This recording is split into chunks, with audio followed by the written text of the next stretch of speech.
Throughout history, the Eurasian steppe belt was home to many powerful empires and clans: the Xiongnu, the Avars, the Göktürks, the Khazars. We've covered most of them.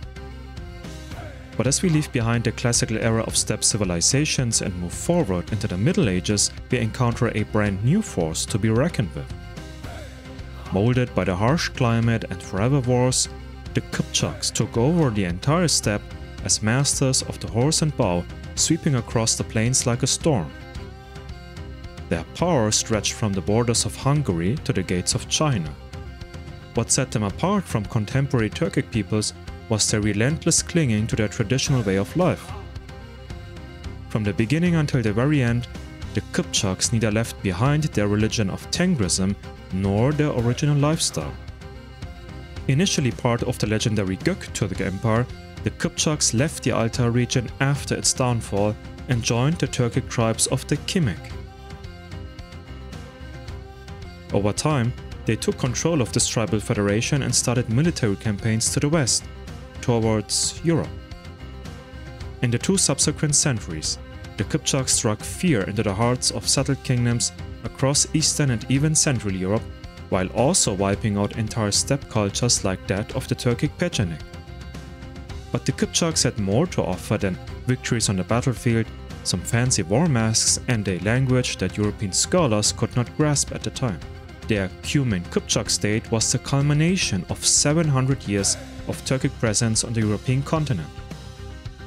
What began with the Huns and Attila would reach its climax in the 13th century, unbeknownst to the Kipchaks however, because as a new Mongol scourge of God appeared on the eastern horizon, the Kipchaks were about to enter a period of non-stop warfare again, and this time ultimately meet their demise.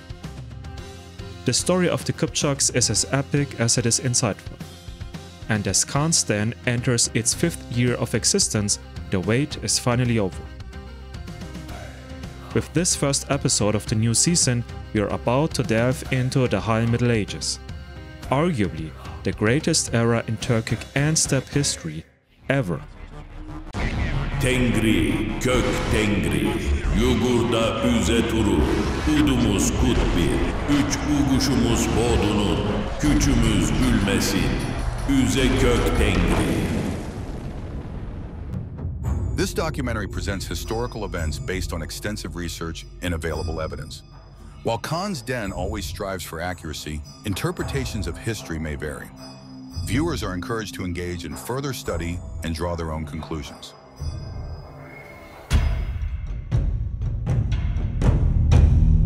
The story of the Kipchaks begins in the heart of Central Asia amidst the towering peaks of the Altai Mountains. But to understand their rise, we must first look back to the empire that preceded them, the aforementioned Göktürks. In 552 AD, the Göktürks, literally Köktürk, the Celestial Turks, forged an empire that stretched from the Black Sea to the borders of China.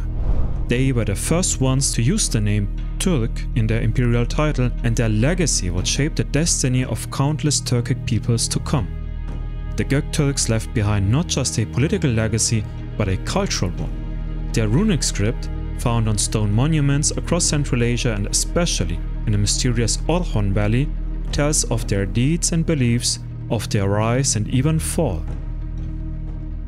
Among the tribes that made up this vast empire were the Kipchaks, then a minor group dwelling in the Altai region, the headquarters of the Ashina, the Göktürks' ruling dynasty.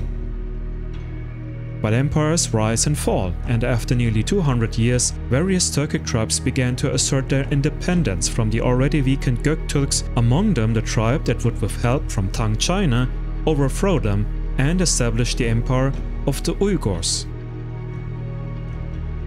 As the Ashina dynasty lost control over virtually all of their former domains, spurred the Khazar state in the Ponto-Caspian region, other Turkic peoples migrated westward to escape Uyghur domination. And indeed, as we saw in our previous episode, the Khazars had already established themselves as a formidable power in the west, maintaining the Ashina legacy while forging their own unique path. As the Uyghurs converted quickly from Tengrism to Manichaeism, an Iranian religion centered around the prophet Mani, and combining various philosophies and religions including Hellenism, ancient Iranic religion, Judaism, Christianity and even Buddhism, the other steppe peoples felt increasingly alienated, and indeed the period of the 740s and 750s triggered the second Turkic migration from East to West Asia, the first having taken place after the fall of the Xiongnu in the 1st century AD. Among the tribes moving west now were the Kipchaks, or rather those tribes whom we suspect to have been the ancestors of the documented Kipchaks. The very first mention of a people or tribe that could possibly be identified as the ancestors of the Kipchaks took place in the Mogon Shini Usu inscription in Mongolia. This monument, a stone stele like those of the Göktürk Orhon inscriptions, was dedicated to the founder of the Uyghur state, Bayan Shor Khagan. In it, he had the history of his Göktürk predecessors briefly described, and on one occasion, a people called Turkic Kipchak are mentioned as having been under Göktürk rule for 50 years. Peter B. Golden, professor emeritus at Rutgers University, made note of that remark. For reasons unknown, other historians negated it, but the case is crystal clear. As Kipchak was used in the cultural context of a tribal group and not meant as a political term, title or something else, what else could this remark mean? The Uyghurs clearly acknowledged the Kipchaks as an autonomous political entity. Further details of their ethnogenesis are, however, missing. Sergei Klasztorny, who once focused on the Central Asian inscriptions, linked the Ser term of the Orhon inscriptions and used for an otherwise unclear tribe in the Göktürk realm to the later Kipchak. Thus, the term Ser Kipchak in that context meant unhappy, as these Ser people were defeated over and over again by the Second Göktürk Empire. There are many more interpretations of the Kipchak name and attempts to link them to various Turkic groups. On a political level, the Kipchaks certainly became independent after the downfall of the Second Göktürk Empire. As the Uyghurs seized the throne in Ötüken, power base of all ancient steppe empires, the Kipchaks gained liberty for the first time in centuries. But being completely autonomous in the steppe was dangerous. Having an ally or even overlord could have positive implications in that regard. The Khazars had demonstrated this earlier when they provided protection to various tribes like the Bulgars, Magyars or Burtas people in exchange for military service or tribute. Without such allies or overlords as protectors, a tribe could become an easy target for other groups, raiding groups, perhaps more powerful ones.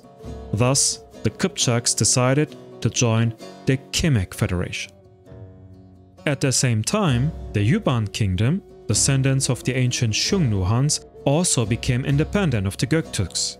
As the Yuban remained the nucleus of the Kievan, they integrated various other Turkic tribes such as the Amur, master horsemen from the Altai region, and the Bayandol, who would much later create the mighty Akkoyunlu Empire in Western Asia.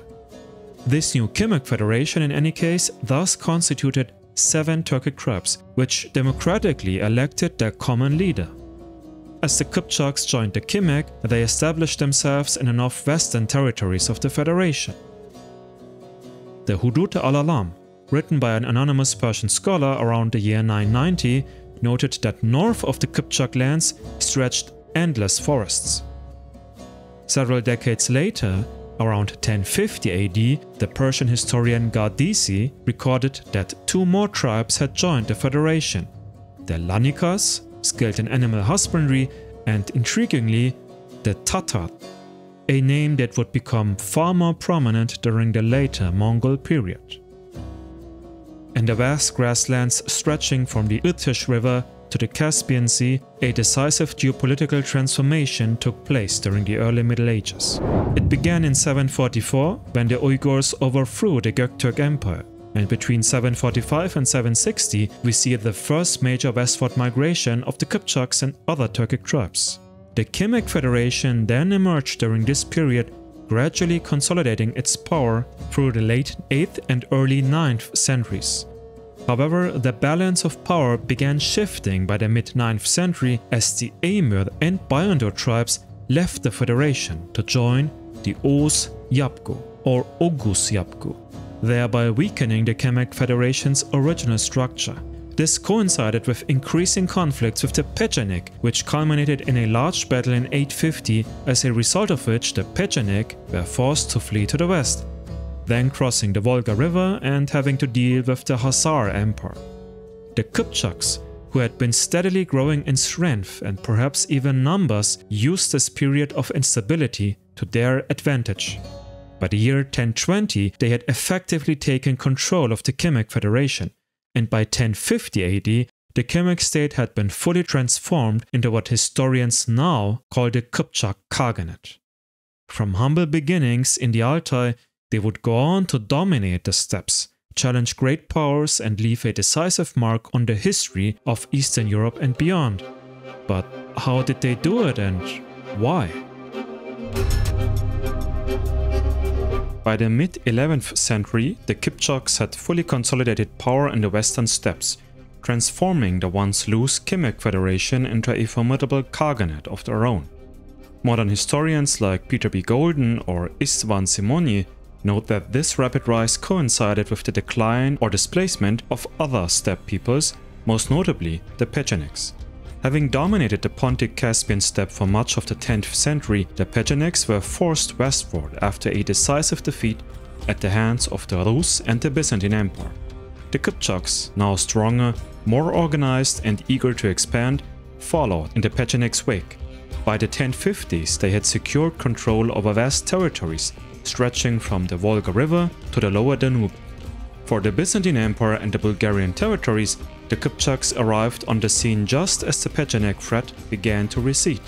Medieval Greek sources, including the writings of John Skylitzes, detail how the Scythian peoples were becoming a new power bloc north of the Black Sea. The Kipchaks' swift horses, composite bows, and knack for alliance building or breaking gave them a tactical edge against divided neighbors. As the Kipchaks advanced into what is now southern Russia and Ukraine, local chroniclers began to take notice. The primary chronicle of the Kievan Rus, for example, refers to Polotsi, the old East Slavic name for the Kipchaks and Cumans. These Polotsi were described alternately as fearsome horsemen, cunning diplomats, and dangerous raiders who posed a major threat to the Rus principalities. Accounts such as the Tale of Bygone Years mention frequent clashes on the frontier regions by the mid-11th century. The principalities of the Kievan Rus soon found themselves locked in either trade or war with the newcomers. Over time, the Kipchaks developed a complex relationship with Rus princes, offering military assistance in internecine conflicts one day and then launching raids the next. Many Rus nobles also married Kipchak princesses, forging alliances that occasionally stabilized the steppe frontier. One such notable alliance was formed in 1107, when the Rus prince Swatopolk II married his daughter to the son of the Kipchak Khan, Tugor Khan. This marriage alliance, while not unusual in medieval politics, demonstrates the complex web of relationships that the Kipchaks were weaving across Eastern Europe. But it also hints at the growing sophistication of Kipchak diplomacy as they learned to balance military might with political acumen. Janet Martin, in her book Medieval Russia, emphasizes the importance of these dynastic marriages in shaping the political landscape of Eastern Europe. She also argues that they created a complex network of obligations and loyalties that often transcended ethnic and cultural boundaries, with the Rus-Kipchak interaction serving as a prime example. Nonetheless, chronic invasions and counter-raids from both sides remained the norm. To the west, the Kingdom of Hungary watched nervously as yet another steppe polity approached the Carpathian frontier. Medieval Hungarian chronicles like the Gesta Hungarorum used the term Hun or Cuman to describe these Turkic groups. At first, raids along the Danube frontier forced the Hungarians to bolster their defenses. An important, albeit legendary account is the Battle of Kerles in 1068, sometimes also called the Battle of Cherhalon, where King Solomon of Hungary, assisted by his cousins Prince Geza and Prince Ladislaus, the future King Ladislaus, supposedly repelled a significant Pecheneg incursion. The Pechenegs were assisted by the so-called Uses, by which actual Göktürks are meant, as well as the first Cuman groups who had pushed both Pechenegs and Oghuz to the west forcibly. The illuminated chronicle from the 14th century mentions the leader of the attackers at Carles to have been called Gyula, leading a group of Cumans. So indeed, this might have been the first incursion of actual Cuman Turks into Hungary. The Turkic forces reached as far as Bihar County, which is now part of Romania, before retreating back to the Danube. King Solomon and his allies, thanks to intelligence reports by their roaming scouts, tracked down the Turkic forces and defeated them on a hill at Carles. While details of the engagement are partial and somewhat romanticized, the Hungarian chroniclers do present it as a key early victory against nomadic invaders. For us, it is evidence of the fact that the Cumans and Kipchaks had taken over steppe affairs at this point in time. Despite these conflicts, diplomacy also soon played a major role. The Hungarian monarchy recognized the Kipchaks, or Cumans, as valuable mercenary allies, especially against common foes like other steppe groups and rebellious Hungarian nobles. Some Kipchak tribal leaders negotiated tribute arrangements or short-lived alliances with Hungarian kings, ensuring safe passage through certain frontier zones. The chronicler Simon of Caesar, in his Gesta Hunorum et Hungarorum, remarks on how Hungarian rulers would send envoys offering gifts or promises of pasture land to Kipchak chieftains in exchange for military support. By the late 12th century, groups of Cumans or Kipchaks had begun settling intermittently in the southeastern parts of the Hungarian kingdom. This was sometimes encouraged by Hungarian monarchs who wanted to bolster their cavalry forces. In exchange for grazing rights, Cuman horsemen provided border defense and served in the king's armies. This arrangement was not unlike the Byzantine Roman practice of enrolling steppe warriors as foederati, allied troops. Some of these Kipchak contingents maintained semi-autonomous internal governance, recognizing a local chieftain, or rather Khan, while paying tribute or offering military support to the Hungarian crown. Not everyone welcomed the newcomers, though. Local barons occasionally clashed with Kipchak groups over land usage, and the Cumans' semi-nomadic lifestyle, which was disruptive to settled agricultural communities. Further, royal attempts at Christianizing these newcomers sometimes did lead to cultural tensions. Several Hungarian bishops were dispatched to Cumania and recorded fluctuating fortunes for these missions. Some, like the Dominican friars, even ventured deep into the steppe, partly to convert these nomads and partly to gather intelligence on the Mongols who became apparent on the horizon. Beyond military and religious matters, trade routes linking the Black Sea, the Danube, and Central Europe passed through Kipchak-held territories. Hungarian kings, notably Béla IV and Andrew II, granted favored trading privileges to certain Kipchak groups in an effort to secure both safe passage for merchants and consistent tribute from the steppe. Always mindful of threats beyond the Danube, the Byzantines viewed the Kipchaks with both wariness and opportunism. The empire sometimes employed Kipchak Cuman mercenaries in Balkan campaigns or used them to counter other Turkic or nomadic incursions. This fluid interplay of alliances, betrayals, and trade agreements typified Byzantine diplomacy in the 11th and 12th centuries. Under Emperor Alexios Komnenos, the restorer of Roman grandeur, the Byzantine Empire famously crushed the Pechenegs at the Battle of Livonion, but was aided by various steppe auxiliaries. Some sources suggest that Kipchak groups, alongside the Vlachs and Bulgarian mercenaries, played a peripheral role against the Pechenegs, though details vary depending on which chronicle is consulted. As the Byzantines arrived at the Pecheneg camp, they rushed in together with their Cuman allies and slaughtered their common enemy. While the Byzantine faction wanted to keep out the Pechenegs of Byzantine territory, the Cumans were both out for plunder and to take the Pechenegs' place as the dominant steppe polity in the area. In any case, by sidelining the Pechenegs, the Byzantines, perhaps unwillingly, accelerated the Kipchaks' rise as the dominant force in the region north of the Danube.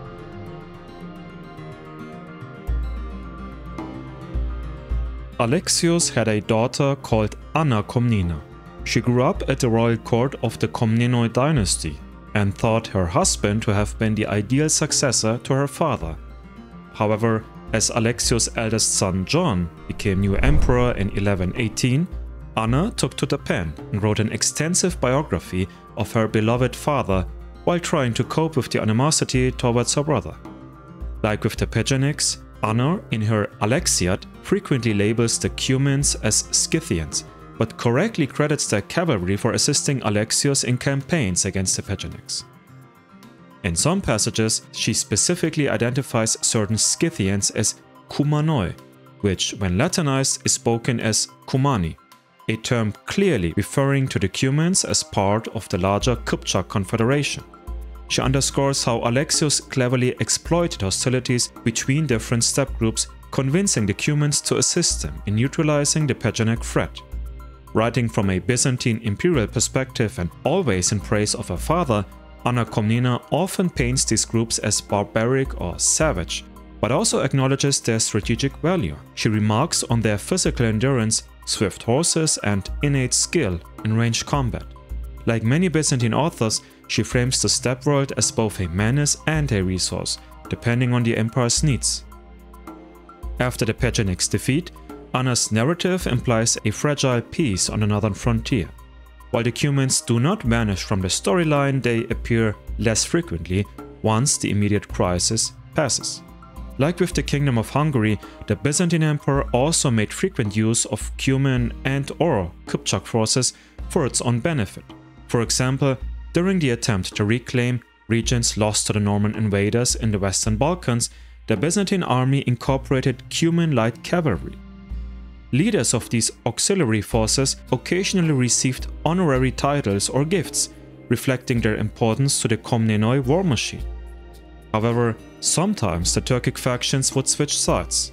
One of the most notable examples was the Bulgarian uprising of 1185 to 1186, which established the Second Bulgarian Empire under the Asen dynasty.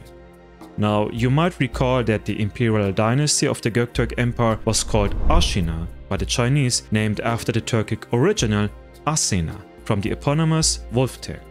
Whether the similarity in name between the Turkic Asena and Bulgarian Asen is anything more than a coincidence? In any case, the Asen brothers secured alliances with Cuman-Kipchak forces north of the Danube to bolster their rebellion against Byzantine rule. Chronicles of the era, including the Imperii Graeci Historia by Niketas Tronites, describe how Cuman cavalry repeatedly crossed the Danube to support Bulgarian insurgents against Imperial Roman troops. This collaboration proved a major blow to Byzantine authority in the Balkans. Nonetheless, the Cuman-Kipchak Federation was active on more than these three fronts to the Rus, Hungarians and Byzantines. The Turkic state had by the 12th century become the major power of the Eurasian steppe. This became evident when the Kipchaks specifically showed their presence in the Caucasus.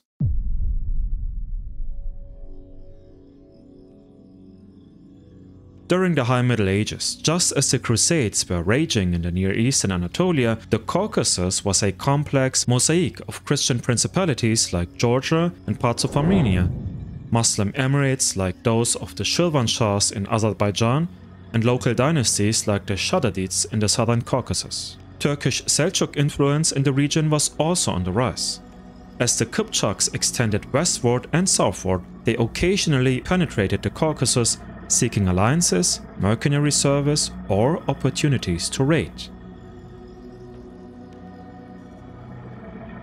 Georgian chronicles like the Kartlis Tsukoreba and some Armenian sources, for example Kyriakos Gantzaketsis' writings, mention the arrival of certain steppe peoples called Kipchaks, Kuns, or sometimes generalized as Turks, in the northern Caucasus and Transcaucasian territories. These records, while not as extensive as Hungarian or Rus accounts, confirm that Cuman-Kipchak groups were active in the region's power struggles. The Kingdom of Georgia, positioned on the front lines of major trade routes and the looming Seljuk expansion, found itself in dire need of strong cavalry and skilled archers. This convergence of interests prompted an unlikely partnership between a resurgent Christian kingdom and the nomadic horsemen of the steppe. At the turn of the 12th century, King David, called the Builder, embarked on a campaign to unify Georgia, reclaim lands lost to the Seljuks, and restore royal authority over fractious nobles. According to Georgian chronicles collectively known as Kartlis Chukovreba, David recognized that a key to military success lay in assembling a more formidable cavalry arm. Enter the Kipchaks, masters of mounted archery, proven in countless steppe conflicts, and eager for new opportunities, be they lucrative contracts or fresh pastures. Unlike some Caucasian neighbors who viewed Kipchaks purely as raiders, David embraced their potential as disciplined auxiliaries. Contemporary sources suggest Kipchak leaders negotiated privileges involving, of course, pasture lands, but also tax exemptions in exchange for supporting Georgia's campaigns. When these alliances held, Kipchak cavalry proved invaluable, employing swift tactics that had humbled armies on the plains of Eastern Europe before. Feint retreats, surprise raids, and superior mounted archery often tipped the scales in David's favor against both Seljuk forces and rebellious Georgian princes. So, as some Cumans had helped Byzantium defeat the Turkic Pechenegs, the Kipchaks helped Georgia to keep off the Seljuks, also Turkic. Some accounts hint at dynastic connections between Georgian royalty and the Kipchak elite, potentially through intermarriage or honorary adoption rights. Both sides benefited when steppe warriors settled down as allies rather than attacking as raiders. Following King David's reforms, the Georgian state continued to expand and consolidate. By the late 12th century, Queen Tamar presided over a Georgian Golden Age. Known simply as Tamar the Great, she maintained and further developed the diplomatic and military frameworks established by her predecessors. Georgian annals indicate that Tamar inherited a realm where Kipchak cavalry was already an established part of the military landscape. She sought to keep these elite horsemen in the royal orbit, offering them continued privileges and sometimes enlisting them in campaigns across the southern Caucasus. Tamar's reign saw notable military successes in both Armenian and Muslim-held territories, consolidating Georgian suzerainty over strategic fortresses and trade routes. Kipchak contingents participated in these endeavors, employing the same lightning-fast strikes as in Europe. In turn, Tamar extended the nominal rights and freedoms granted to the Kipchaks, shoring up their loyalty. As under King David, the Kipchaks' loyalty hinged on fair treatment, adequate supplies, and, of course, consistent pay. Should any of these factors wane, the nomads' allegiance could quickly shift. Tamar's court very carefully balanced these interests, occasionally dispatching envoys to negotiate fresh terms or quell discontent. A failure in diplomacy risked seeing former allies turn into raiding parties, threatening Georgia's frontier and internal stability.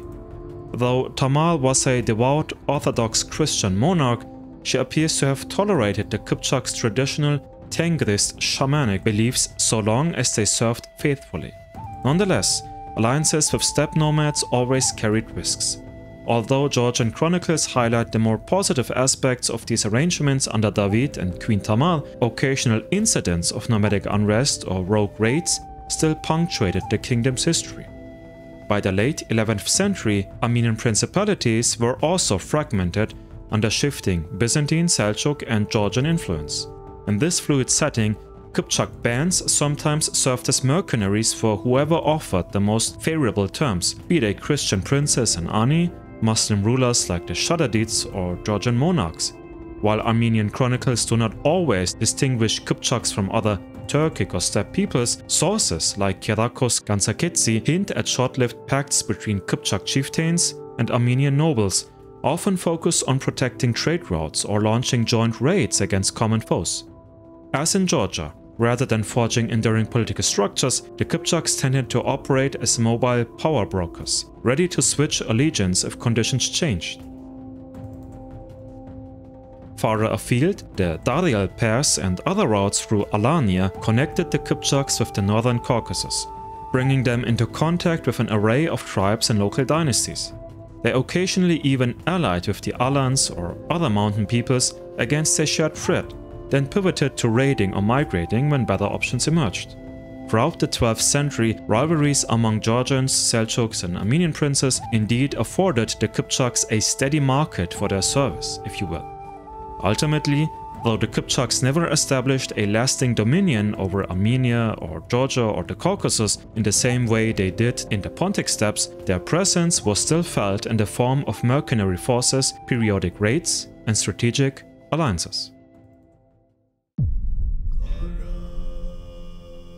Up to this point, we have discussed the history of the Cumans and Kipchaks and used both terms interchangeably for affairs of the eponymous steppe polity from the 11th century onward. But were Cumans and Kipchaks really the same? It's not as complicated as you might think. Kipchak is indeed the later term, already in use during the Göktürk era as we have seen, but an overall more encompassing endonym used by the Confederation itself, especially in their homelands stretching west from the Altai. When Islamic chroniclers such as Al-Idrisi or Ibn al-Athir wrote about the steppe world, they referred to the region north of the Black Sea as Deshti Kipchak, steppe of the Kipchaks. Cuman or Cuman is likely from the Proto-Turkic kun or kvun, and was the term used by many of the settled peoples they encountered in Europe, especially in Hungary, the Balkans and parts of the Rus. But it already appeared in the writings of ancient scholars. Pliny the Elder, for example, mentions a fort called Cumania at Derbent. It is likely that those Turkic tribes, who were called and possibly adopted this name themselves, constituted remnants from the ancient Turkic presence in the Caucasus and Ponto-Caspian region and were only later joined by the Kipchaks from the Altai Mountains. In modern historiography, the two labels Kipchak and Cuman are often used interchangeably to describe the same confederation, as do we on Khan Köten. However, it can be argued that the differences were initially regional in nature for the eastern and western branches of the confederation. Over time, these distinctions blurred as diverse clans intermingled and forged new political structures. While the Cumans used the term Atabek for many of their leaders, as did the Seljuks by the way, the Kipchaks preferred the term Khan, which stemmed from the ancient Xiongnu title Kagan. As the Cumans were integrated into the actual larger Kipchak state, they started using the Khan title as well. That is why many sources refer to Cuman Khans at a later state.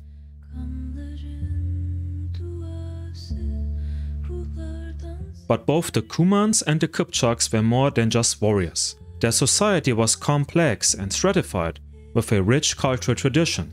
The Hungarian friar Julian, who traveled through Cuman-Kipchak lands in the early 13th century, described their yurts, their herds of horses and cattle, and their intricate social hierarchies. At the top of this hierarchy stood the Khan, surrounded by a nobility of lesser chiefs and clan leaders. Anthropologist Anatoly Khazanov, in his seminal work Nomads and the Outside World from 1984, provides a detailed analysis of Kipchak social structure. He argues that the Kipchak society was organized around a complex system of clans and lineages with social status determined by a combination of birth, wealth, primarily in the form of livestock, and military prowess. As we explained, during the Kipchak era, the title of Khan became synonymous with Kagan, the original title of Xiongnu origin and also used by the Ruran, Göktürk and Uyghur leaders.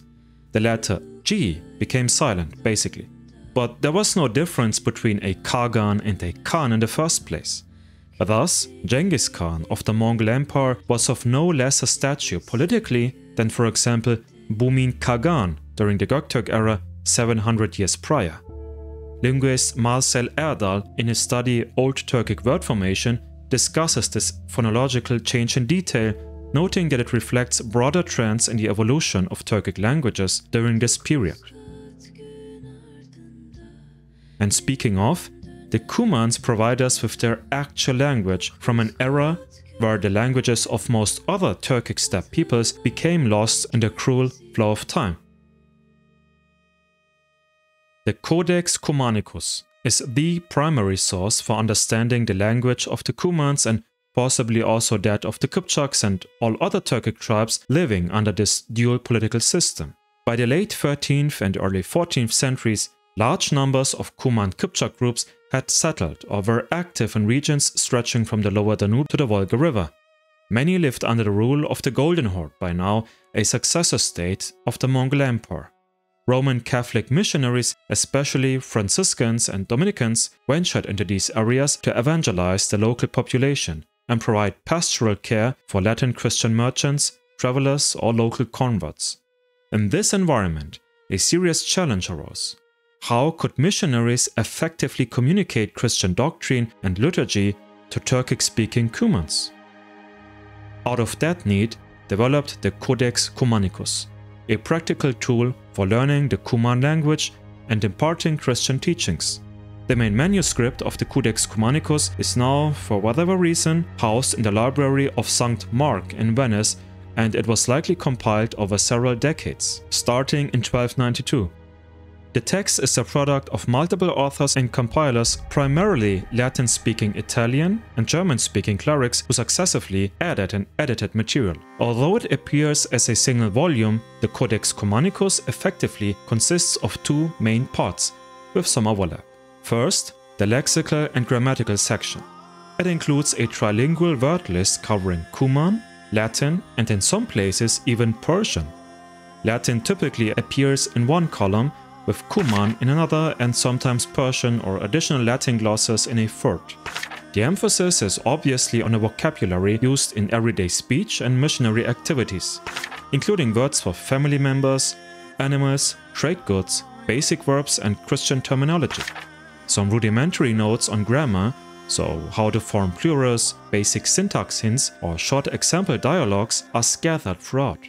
Secondly, the section about religious texts, riddles, and practical exercises. It includes a collection of prayers, hymns, sermons, and riddles in Cuman with Latin or German interlinear translations or notes. Christian prayers such as the Pater Noster or Ave Maria appear in Cuman, serving as models for catechism. Riddles that could serve as teaching tools or icebreakers for conversations with local Cuman speakers and even brief dialogues, or examples of confessional exchanges which might have helped missionaries explain the sacraments or basic Christian doctrines, can also be read. There exists a religious text that was composed in Hungary. It was supposed to convert the Tengris shamanic Cumans to Christianity and says the following. Bizim atamız kim? Sen kökte. Şentlensin adın. Düzün sen könglün. Ni çekim cerde alay kökte. Bizim ekmemizni ber bizge küngön. Al bizim günemizni nizen bizde. Zermiz bizge ötrü gel genge. İltme bizni ol zamanga. Kutkor bizni al zamandan. Sen bar, sen ize, Tengri. On a side note, take a listen to how similar this sounds to modern Turkish. Şenlensin senin adın, hoş olsun senin gönlün. Nasıl ki yerde ve tüm gökte, bizim ekmeğimizi ver, bize bütün günde. İlet bizim minimizi, nasıl ki biz boyun eğeriz, bize emir gelince. İletme bizi hiç kötülüğe, kurtar bizi her kötülükten. Sen varsın bu güçte, bu yücelikte, Tanrım.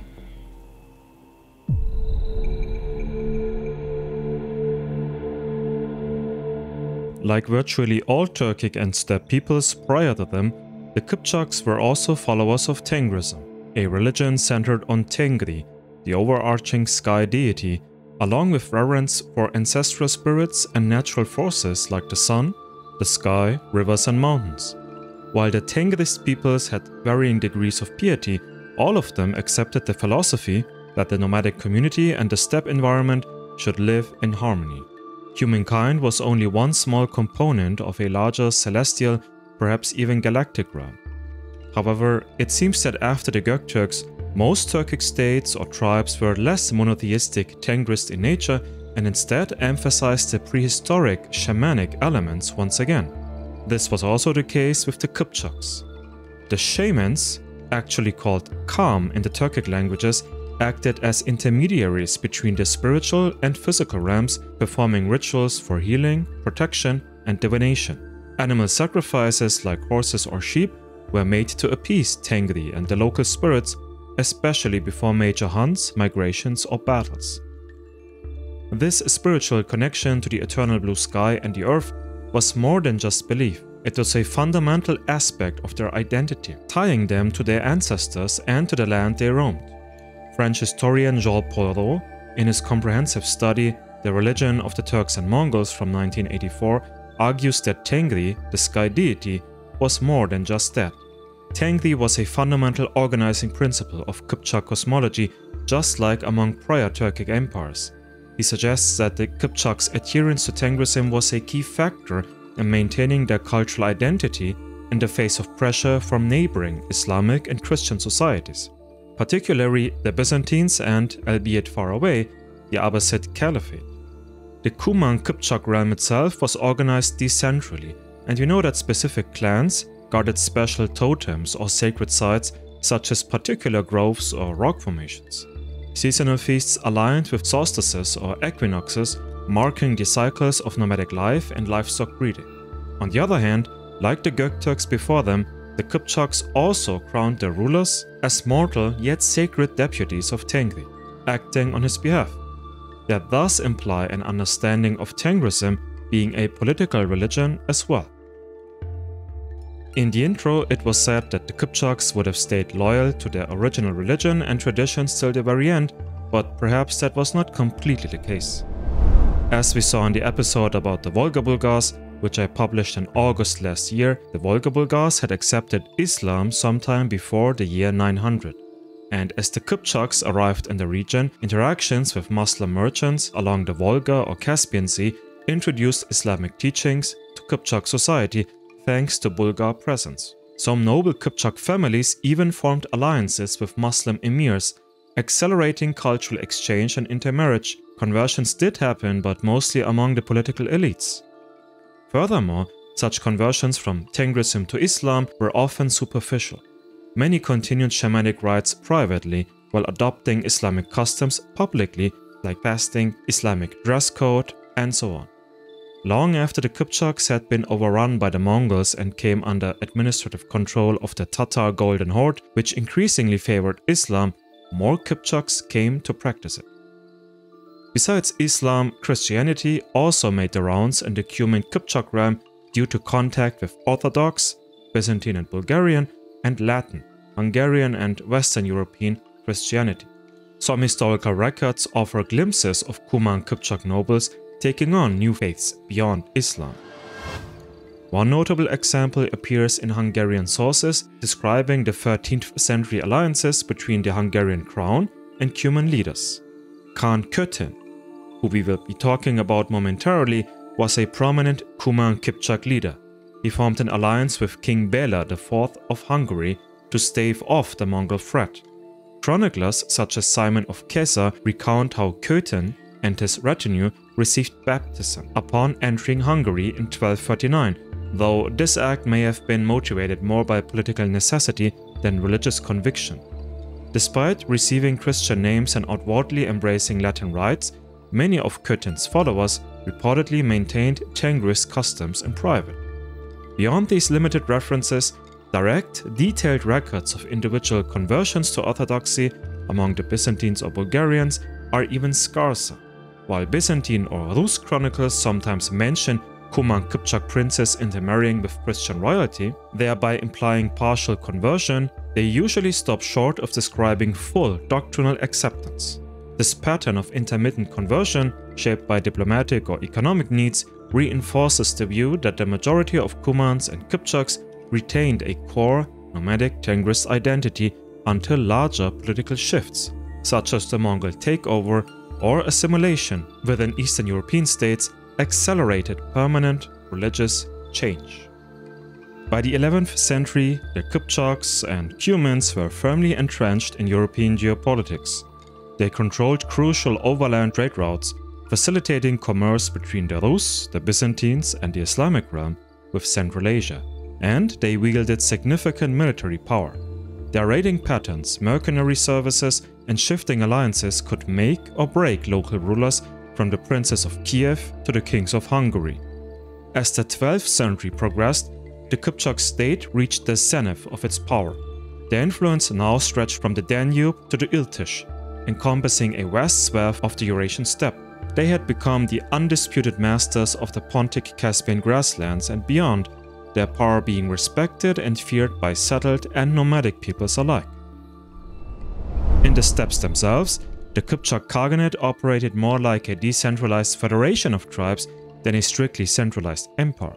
Various clans recognized the supremacy of a grand Khan or Khagan, but local chiefs often conducted their own diplomacy and warfare. This fluidity enabled the Kipchaks to adapt swiftly to changing circumstances. It also set the stage for further cultural exchanges and migratory waves, events that would eventually bring them face to face with a new power rising in the east, the Mongols. Long before the Cuman-Kipchak state faced the Mongol onslaught, Mongolia itself was home to a patchwork of nomadic clans: Taichut, Merkit, Tatar, Kedayit, Naiman and others who intermittently battled and allied with each other. Some of these clans or tribes, like that of the Naiman, were Turkic, but most were Mongolic in origin. While present-day Mongolia had been home place for both Turkic and Mongolic peoples, with the Turkic peoples settling in most of the region during the Xiongnu Empire, the ensuing chaos during late antiquity, and the fall of the Göktürk empires led to many Turkic tribes migrating westward. This allowed for the Mongolic tribes, who had stayed at the eastern edge of Mongolia for the longest time, to slowly take control of the entire region. Climate pressures often compounded rivalries between virtually all tribes, as harsh winters and drought cycles periodically led to competition over grazing lands, livestock and trade routes. Both Chinese and Central Asian records note that during the late 12th century, increased aridity in parts of Inner Asia strained resources, pushing clans into more frequent conflict or stimulating new alliances for survival. In the year 1162, Temujin was born into this turbulent environment as the son of a minor chieftain. After his father's murder, young Temujin's family struggled to remain within a clan structure. As a result, he experienced firsthand the volatility of steppe politics. The Secret History of the Mongols, a 13th century chronicle written by his descendants, as well as Rashid al-Din's Jami al-Tawarikh in early 14th century, both describe how Temujin learned to forge alliances by marrying into powerful families and by selectively granting positions of authority to loyal followers rather than aristocrats of pure noble birth. This meritocratic approach, valuing loyalty and especially martial skill over lineage, was a fundamental shift in steppe leadership culture. It had been in use during the ancient Xiongnu and Göktürk empires, but was barely recognized during the anarchic circumstances of Temujin's era. By the late 12th century, the Mongol tribes were increasingly aware of the economic opportunities that lay along major trading corridors of the Silk Roads, connecting North China, Central Asia and beyond. Control of these routes promised wealth and leverage. Northern China, then under the rule of the Jin dynasty, founded by Jurchen people, offered a tempting target due to its prosperous agricultural zones and bustling trade hubs. Meanwhile, the Mongolic Karahitai in Central Asia and various Muslim polities such as the Khazars Empire possessed thriving commercial cities, ripe for tribute or conquest. Temujin's unification of the Mongol and Turkic tribes in the eastern steppe was therefore not just a personal achievement. It was an economic and strategic masterstroke. By subduing rival nomads, he consolidated horse herds, manpower and trade caravans under one banner. His meteoric rise reflected shrewd alliances. Temujin allied first with the Kedayit chieftain Toghul Khan and later absorbed other tribes through calculated diplomacy or outright conquest. Centralized military structure. He reorganized the Mongol forces into decimal units, like in ancient times, ensuring loyalty to him rather than to individual tribal chiefs. Adaptation of siege warfare. Contacts with Chinese engineers gave him the means to besiege fortified cities, once an Achilles heel for nomadic armies. And lastly, trade control and tribute. Conquered polities paid tribute in goods, precious metals and skilled artisans, while caravans passing through Mongol territory required the Khan's authorization, further boosting the emerging Mongol Empire's resources. These developments culminated in 1206, when Temujin was formally proclaimed Genghis Khan, or actually Genghis Khan, universal ruler, at a grand assembly, the Kurultai, of Mongol and Turkic chieftains. His title stems from Tengis, a Turkic word which means ocean. From Tengis, in turn, stems Deniz, the modern Turkish term. So Genghis Khan's realm was supposed to be as vast as the ocean. With the tribes united, he surely turned his attention to expansion, first into northern China, then into Central Asia. By the time of the Mongol armies advanced towards Eastern Europe in the 1220s and 1230s, they possessed an unprecedented blend of mobility, siege expertise, and strategic cohesion, setting the stage for the sweeping invasions that would, ultimately, swallow the Cuman-Kipchak realms, Kievan Rus, and even threaten Christendom. By the 1220s, Genghis Khan had conquered much of the Khazarian Empire. Following his successes in Central Asia, Mongol generals Subutai and Jebe launched a far-reaching reconnaissance mission to probe the lands west of the Caspian Sea. Their primary target was to assess the military potential of the Volga Bulgars, Kipchaks, and Rus principalities. Though these Mongols initially arrived with only a small force, their swift, disciplined raids sought fear throughout the region. Alarmed by these incursions, the Cuman-Kipchak chieftains along the lower Volga appealed to the Rus princes for help, warning that the Mongols posed a threat unlike any other. The princely states of the Kievan Rus, though often fractious, agreed to form an alliance with the Polotsi, the eastern Cumans or Kipchaks, to confront the common enemy. In early 1223, a combined Rus-Cuman army gathered along the Kalka River, located east of the Dnieper. Sources like the Primary Chronicle mention the participation of multiple Rus princes, among them Mstislav of Galich. The coalition was large, but plagued by internal rivalries. Unity in command was lacking, and the Rus princes distrusted the Cuman-Kipchak contingents, who were themselves divided among various clans. Meanwhile, the Mongol generals Subutai and Jebe carefully observed their foes. They understood that superior Mongol mobility and deceptive tactics could unravel larger but less coordinated armies. One favored strategy involved feigning retreat, to lure pursuing troops into an ambush or against a more compact Mongol force waiting in the rear. When the allied Rus-Cuman forces finally engaged the Mongols at the Kalka River, the Mongols executed their plan flawlessly. Pretending to fall back, they entered the Rus vanguard, spurred on by overconfidence and Cuman urgings, into a disorganized chase. At a critical moment, the Mongols turned and enveloped the scattered pursuers with volleys of arrows. Panic spread, discipline collapsed, and individual princely detachments fought or fled with little coordination. The result was a catastrophic defeat for the Rus-Cuman coalition. Thousands were killed, including notable boyars and lesser Cuman leaders. Mongol losses were comparatively light, showcasing the lethal combination of speed, cunning, and discipline that would become a hallmark of their later invasions. Rather than pressing onward, however, Subutai and Jebe withdrew eastward, satisfied with their reconnaissance and laden with plunder. For many in the Rus lands, the Battle of the Kalka River was a sobering revelation. It exposed the fragility of princely alliances and the formidable capabilities of the Mongols as well. Despite the Mongols' temporary retreat, the memory of Kalka lingered, fueling rumors and fears of a larger invasion. Kipchak chieftains, meanwhile, realized they faced a new existential threat, one that would soon descend on the Pontic-Caspian steppes with overwhelming force. The lessons of Kalka went largely unheeded. The Rus principalities continued to feud, and the Cuman-Kipchak Confederation did basically nothing. They remained decentralized.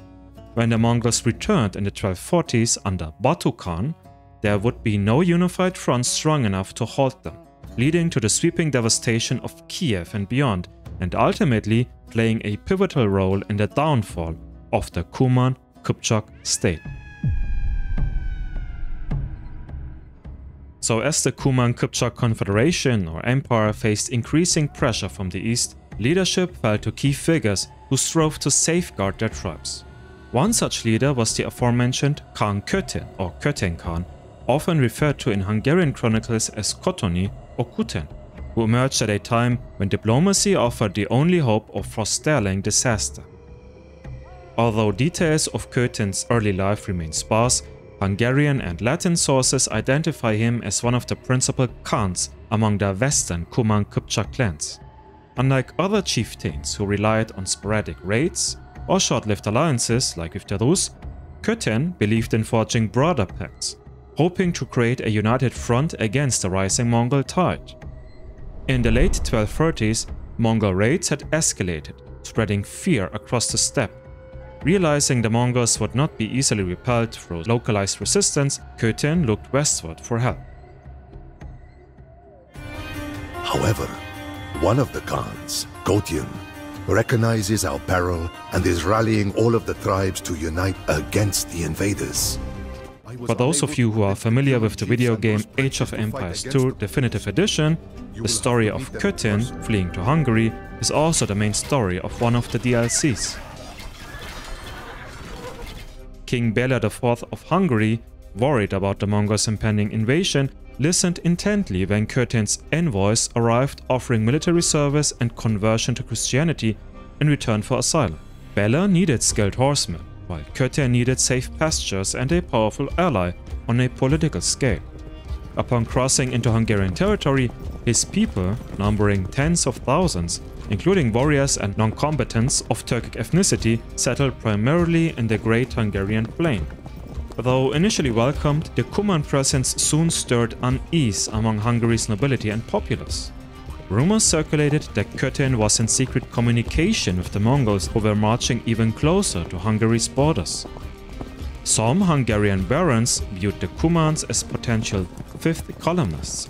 Foreign riders might join the Mongols at a crucial moment. To be fair, quickly switching sides mid-battle to the enemy did indeed happen more than once, with the most notable example in all of Turkic history being the battle at Talas, where the Turkic tribes left the Chinese faction to join the Abbasid Arab soldiers and thus help defeat the Chinese in Central Asia. And besides that, Cumans and Kipchaks on the one hand and the Mongols and their subtribes on the other hand did share similarities.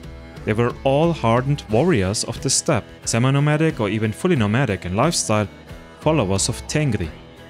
Mutual misunderstandings and cultural differences thus heightened the distrust, with Hungarian peasants fearing raids and local officials complaining about the nomads roaming herds. In early 1241, as word spread about Batu Khan's armies having entered the Carpathian Basin, tensions with the Cumans erupted.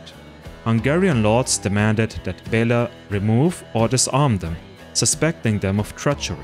Soon thereafter, a band of Hungarian barons seized Köten and murdered him, without trial or royal sanction. The exact circumstances remain vague, but contemporary chronicles imply that fear and paranoia fueled the brutal act. Horrified and leaderless, most of Köten's Cumans fled Hungary immediately, sowing chaos in their wake.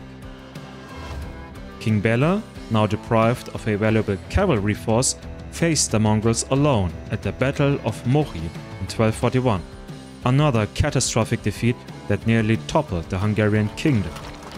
For the Cumans themselves, Köten's death launched a period of upheaval as many wandered to neighboring lands or later re-entered Hungary under more constrained terms.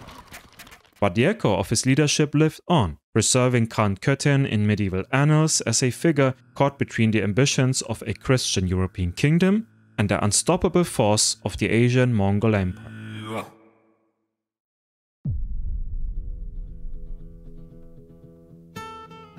The Cuman-Kipchak Confederation, Empire or Khaganate, however you want to classify this political bloc of Turkic steppe warriors, ended in 1241. But its defeat at the hands of the Mongols did not erase its people from the map. Instead, it set in motion a diaspora of clans and families seeking new homelands primarily across Eastern and Central Europe. Although Hungary emerged as the most prominent destination, significant numbers of Cumans, often called Huns in Hungarian, also found refuge in other polities, from the Balkans to the Rus principalities. After the Mongol invasion of 1241 and 1242, Hungary lay in ruins. King Béla IV recognized the strategic value of cavalry skilled in steppe warfare and, despite earlier tensions, invited the Cumans to return. They offered them grazing lands in the Great Hungarian Plain once again, hoping to harness their renowned horsemanship and military acumen for the kingdom's defense. While the Cumans officially converted to Christianity, as we said, many preserved their steppe traditions and language in semi-autonomous enclaves. Over time, these enclaves evolved into recognized administrative units, historically known as Kunsak, where Cuman law and customs coexisted with Hungarian feudal structures. Although they answered to the Hungarian crown, the Cumans retained a measure of self-governance, appointing local leaders who managed disputes and upheld communal norms. Some clans assimilated rapidly, intermarrying with the Hungarian nobility or serving the king as royal guards, while others held on to nomadic practices, moving their herds seasonally within designated pastures, like they did in the past. By the late Middle Ages, many Cuman families had fully integrated, adopting the Hungarian language and names, but still leaving an enduring cultural imprint on the surrounding society. While Hungary drew the largest influx, other Cuman-Kipchak groups fled to the Balkans, settling in Bulgaria, Serbia, or the fringes of Byzantine successor states.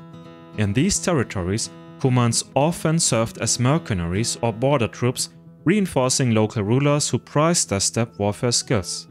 Balkan chronicles occasionally mention Cuman captains, controlling strongholds or patrolling frontier zones, sometimes forging dynastic ties with the local aristocracy. Further east, smaller contingents pressed northward into the Rus principalities, merging with or displacing older Polotzian, Eastern Cuman, communities. Some retained their identity in pockets along the Dnieper or Don, while others integrated into Slavic populations, eventually adopting Orthodoxy or Islam later on under Tatar influence. These migratory patterns contributed to a complex mosaic of steppe-descendant clans scattered across Eastern Europe without a unified leader or state, each adapting to new social and religious frameworks. Wherever they settled, the Cumans left linguistic and cultural footprints. In Hungary, Cuman place names like Kiskun-Feligihasa or Nagy-Kunszak can still be found on a map, while local lore preserves legends of horsemen, archery contests, and steppe martial customs. Certain Hungarian families still proudly trace partial Cuman ancestry, pointing to old genealogies or oral traditions. So does a certain Hungarian prime minister, by the way. Just listen. Not everyone present knows, but there are Kipchaks in Hungary. Many Hungarians have Kipchak blood. They have their own local government. And President Nazarbayev is also the permanent president of the Hungarian Kipchak tribes. And every year we also send him a message when the Kipchak annual meeting takes place in Hungary. Even in the Balkans, traces of Turkic vocabulary and steppe folklore pepper regional dialects, a subtle testament to the centuries-long presence of nomadic peoples. Following the catastrophic Mongol invasions of the early to mid-13th century, large swaths of the Pontic-Caspian steppes fell under the influence of the Golden Horde, a Mongol successor state founded by Batu Khan, grandson of Genghis Khan. While many Cuman-Kipchak families fled westward into Europe, those remaining in the eastern or central steppes found themselves absorbed into a burgeoning empire that fused Mongol governance with Turkic cultural elements. By the 1240s, the Mongols had decisively outmaneuvered most steppe confederations. The Kipchak tribes who stayed behind, particularly in regions near the Volga and Lower Don rivers, came under direct Mongol control. Although the Golden Horde traced its lineage back to Genghis Khan, its ruling elite relied heavily on local Turkic expertise. Kipchak clans, already adept at herding, archery and cavalry tactics, were integrated into the Horde's military and administrative structures. Horde, by the way, stems from the ancient Turkic and Mongolic word for army, ordu. Over time, these confederated tribes experienced a dual process. For one, Kipchak horsemen joined the Horde's armies, where they refined their existing raiding strategies under the disciplined Mongol command hierarchy. And further, Mongol officials recognized the advantages of borrowing local traditions, like Turkic systems of tribute and steppe alliances, to consolidate power. Under Batu Khan, and more so under his successors, the Golden Horde became a multi-ethnic empire. Mongol aristocrats intermarried with Kipchak nobles, forging alliances that transcended tribal loyalties. Gradually, the term Tatar came to encompass a wide range of peoples, Mongol, Kipchak and other Turkic groups united by shifting blends of language, religion and governance. The Tatars, by the way, who had migrated along Genghis Khan and Batu Khan into the west, did exist as an ancient tribal federation, as noted in the Ottoman inscription of the Göktürks in the 8th century. Over time, these Tatars, originally Mongolic, became Turkic.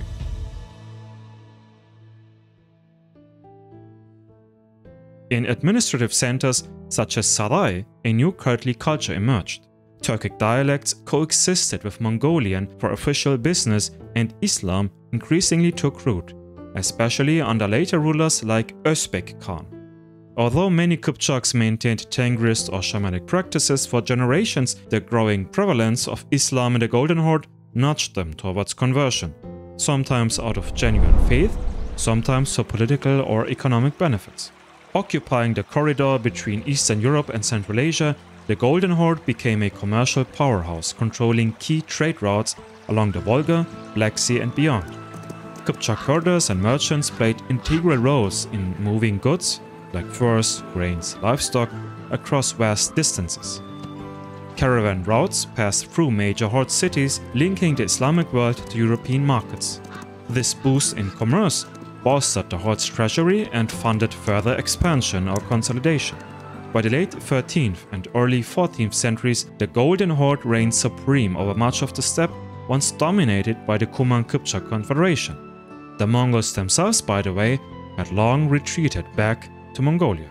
Under former Mongol suzerainty, Kipchak tribes contributed to a distinctive fusion of languages, cultures and economies that would shape the identity of future successor states, such as the Crimean Khanate or the Kazan Khanate. In time, these polities would champion forms of Turkic identity closely tied to Islam. Even as the Cuman-Kipchak polity dissolved, its descendants thrived within the Mongol-dominated framework, becoming indispensable in the Golden Horde's military might and mercantile networks. The Deshti Kipchak, the steppe of the Kipchaks, thus continued under a new ruler, a new name, preserving many steppe nomadic practices and traditions.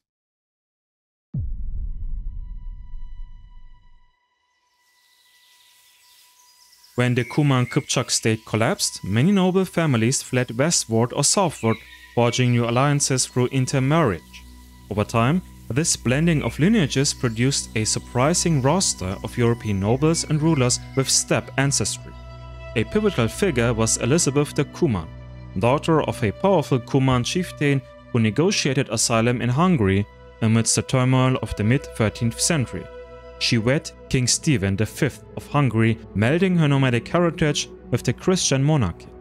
Sources describe how Elizabeth continued to practice certain steppe customs within the Hungarian court, fostering a unique cross-cultural environment. Their marriage produced Ladislaus IV, tying Hungarian royal succession to the Cuman bloodline.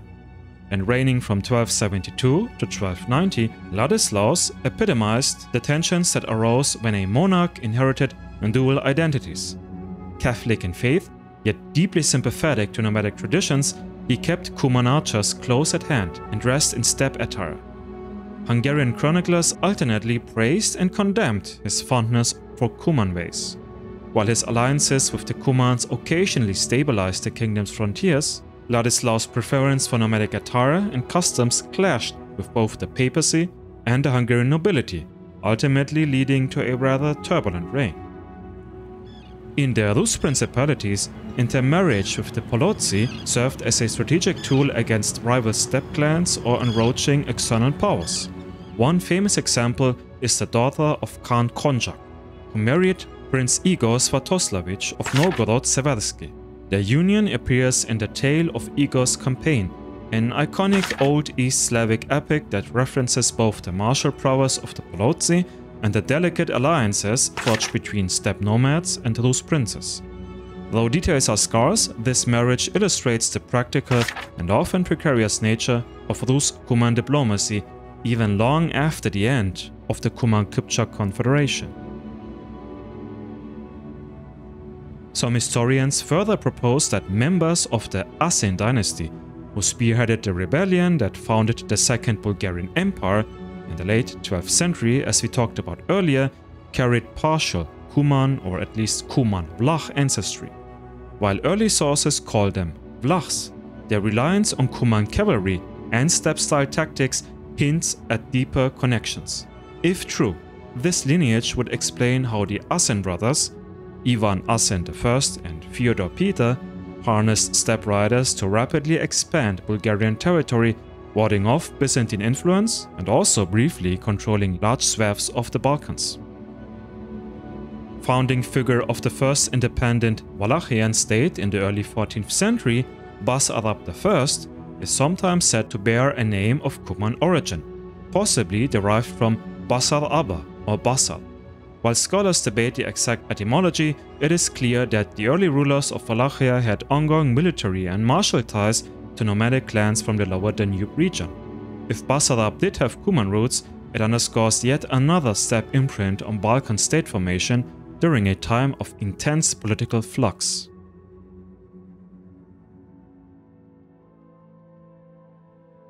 Language can survive and evolve long after political structures crumble, and nowhere is this more evident than with Kipchak Turkic.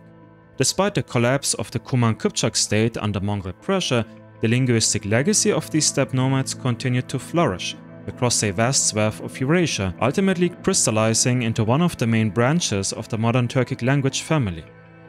During the height of the Cuman-Kipchak Confederation, local dialects spread westward from the Volga region into Eastern Europe, and as the Mongols established the Golden Horde, they assimilated and ruled over many Kipchak tribes. This in turn shifted the political center of gravity to the Lower Volga and Crimea, where diverse Turkic dialects intermingled with Mongolian and even Persian and Slavic elements. In bustling trade hubs like Sarai, these dialects soon became a shared medium of communication, a lingua franca spanning from the Danube to Central Asia. The Codex Cumanicus, as we saw, provides direct insight into the medieval Cuman form of Kipchak. It showcases essential vocabulary and grammar, reflecting the language's robust presence among Turkic-speaking communities and the missionaries who sought to convert them. While many steppe polities left scant written evidence, their codex preserves a unique record of the northern Turkic idiom used by nomads in the Black Sea steppes. Modern linguists generally classify Turkic languages into several main branches, among them Oghuz, Karluk, Siberian, and Kipchak. Within this Kipchak branch lies a range of successor languages that maintain core features, such as specific vowel harmony patterns and consonant shifts traceable back to medieval Cuman-Kipchak. Kazakh, Kyrgyz, Tatar, including Crimean Tatar, Bashkir, and Karachay-Balkar. Many of these languages continue to serve as vital cultural and national markers in their respective regions. Under Mongol governance, the evolving Kipchak dialect absorbed new terminology. By the 14th century, a written tradition emerged in Golden Horde centers, helping to standardize elements of Kipchak. Texts were produced in both Arabic and Uyghur scripts, ensuring that the language of the steppe contributed to the cultural mosaic of Eurasian Islam. And even as the Golden Horde fractured and successor Khanates like Kazan, Astrahan, and the Crimean Khanate rose and fell, Kipchak Turkic endured a shared linguistic bedrock. Its adaptability made it the diplomatic and commercial language of choice for many Tatar and neighboring communities, a status that reverberates in modern times. So, it's been over an hour. I've explained to you almost everything there is to know about the Cumans, Kipchaks, and everyone in between. Surely there are more details to talk about, perhaps another time, but this is it. Basically, this is the history of the Cuman-Kipchak Confederation, from the very beginning to its very end and even beyond. What remains then? What is the legacy of these Turkic warriors? its powerful beks and khans, but also of these fathers and mothers, sons and daughters of these nomadic families. Let me summarize everything we've learned so far by giving you 6 main points that you should take with you once this episode comes to an end. This will also be our conclusion. Think of it as my thesis about the Cumans and Kipchaks, if you will. 1. The origins of the Cumans and Kipchaks are both clear and yet shrouded in mystery. Perhaps the name Cuman did exist centuries before a people going by such a name were recorded in the historical documents. However, due to scarce evidence, it's more likely that the name was a place name taken on by a group of people which slowly moved throughout the Pontic-Caspian plain into the Balkans. These Cumans were Turkic, as were the Kipchaks, but it appears that the Cumans were a more mixed group.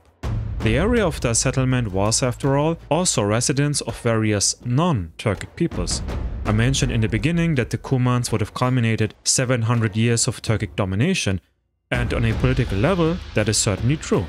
Linguistically, Turkic, possibly Ugaric Turkic, was the language to speak in the Pontic-Caspian steppes from around 450 AD to 1300. But of course, there were more ethnicities like the Alans and the Caucasus, as well as the descendants of the Cimmerians, a legendary Caucasian nomadic people that carried on these ancestral genes under Turkic rule. The Kipchaks, on the other hand, were as Turkic gets. Minted in the Altai mountains, they were similar in martial and societal culture with other Turkic groups in antiquity. If we had a time machine and placed a person each from the Göktürks, Kyrgyz, Karluk, Uyghur and the Kipchaks side by side, we would see very few differences. Indeed, the Göktürks' distinct style of long braided hair would be the most noticeable trait in appearance, and perhaps the Kyrgyz person would have lighter skin complexion and lighter hair color, maybe red or reddish than the others. Though we must remember that all of these peoples had rather light skin color. 2. As the Kipchaks moved westward, they not only forged a somewhat unified Cuman-Kipchak state, they also drove away many tribes from the steppe. First, the Bayındır and Eymür, who left the Kimik state due to Kipchak domination. They joined the Oğuz-Yapgu, and centuries later, the Bayındır created the Akkoyunlu Empire in Western Asia. Then, the Pecheneg in Europe, who in turn further pressured the Magyars to finally settle in Pannonia and create the Kingdom of Hungary. And finally, the Khazars, whom we haven't talked about much today. Due to the Cuman takeover, the Khazar state was not reborn, despite some attempts by Jewish Turkic local rulers to restore the empire. 3. The Cumans then laid waste to a number of sedentary neighbors, most notably the Rus principalities. While never conquering them like the Mongols would have later on, the Cumans did keep the Rus at bay. There were occasional alliances and such, but the relations were altogether hostile. The Cumans also pressured the Hungarians, though this relationship seems more nuanced and, at the very end of the Cuman-Kipchak state, even cordial. 4. The Cuman-Kipchak Confederation was not prepared for the Mongol invasions. While not falling in one day, when observed from a larger scale, the downfall of the Confederation did happen fast. More than 2 centuries of dominance were undone by a people that were not all too different from themselves: nomadic equestrian nomads. Then again, steppe nomads destroying other steppe nomads was certainly no new development. Among the Turkic nomads, this was something like a tradition even. 5. Despite being overtaken by the Mongol Empire politically, both Cumans and Kipchaks did not lose significance. Many Cumans resettled in Hungary, but also some in Serbia, in Romania and the Balkans, generally due to Byzantine mercenary employment, and even in Anatolia. When Alp Arslan of the Turkish Seljuk Empire defeated the Byzantine army at the Battle of Manzikert in 1071, just when the Cumans were starting to gain traction in Europe, he did so not with but against his Cuman kin, on the enemy side. Much later, as the Ottoman Empire was slowly but steadily conquering the Balkans, they became rulers of the Cumans as well, and had many resettled into Anatolia. There, the Cumans mixed with their Turkmen cousins. On a political level, some European nobles and even rulers were of Cuman descent, which is interesting, and even more importantly, the Mongol overlords of the Golden Horde became Turkicized as well, from bottom to top by the local Kipchak people. Another group of Kipchaks went far away, being traded as slaves to Egypt, involuntarily obviously. As they became Mamluks, military servants of the Arab rulers, these Kipchak Turks became so powerful that they took over the Ayyubid Empire created by Sultan Saladin a century prior and created the Mamluk Empire in its place. While their own kin was defeated decisively in the Eurasian steppe, the Mamluk Kipchaks were able to not only defeat the Mongol Empire in battle several times, but even make them leave the Middle East forever. I've made a video about them many years ago, perhaps I should revisit them again. And lastly, the Cuman language may be extinct, but the Kipchak language lives on, in several languages from Ukraine to China. Culturally, the modern Kipchak languages aren't very different from what was spoken in the Middle Ages either. This is a testament to the staying power of the Kipchaks throughout Eurasia. Their name literally lives on due to their language. The Kipchaks and Cumans ushered in the peak of Turkic political, military and cultural dominance of the Western Eurasian steppes, Eastern Europe and the Caucasus. Yet, at the same time, there was another group of Turkic warriors that advanced into brand new lands previously either undiscovered or at least unsettled by any Turkic peoples. A group that would create one of the most important states in Turkic history. Khan Köten East and Anatolia triggered the Crusades and established Turkish presence in these very areas, which lasts until this very day, the Seljuks. Yet the Seljuk Empire was named after their eponymous ancestor Selçuk Bek. And Selçuk Bek used to be a chieftain of another Turkic state, one which was mentioned today several times already. It was the very same federation that allowed the Bayındır and Eymür, as they left the Kimik Khaganate, to join and settle between the Aral Sea and the Caspian Sea in western Central Asia. This state, this political entity, was the literal breeding ground of many future Turkish empires, among them the Seljuks, but also Ottomans and Akkuyunlu. I'm talking about the Oğuz Yapgu state. In the next episode, we will journey to these Oğuz lands and discover how a collection of 24 seemingly disorganized tribes led to the rise of the Oğuz Turks. It all started with the legend of the name giver, a man whose real existence is not even proven, Oğuz Khan.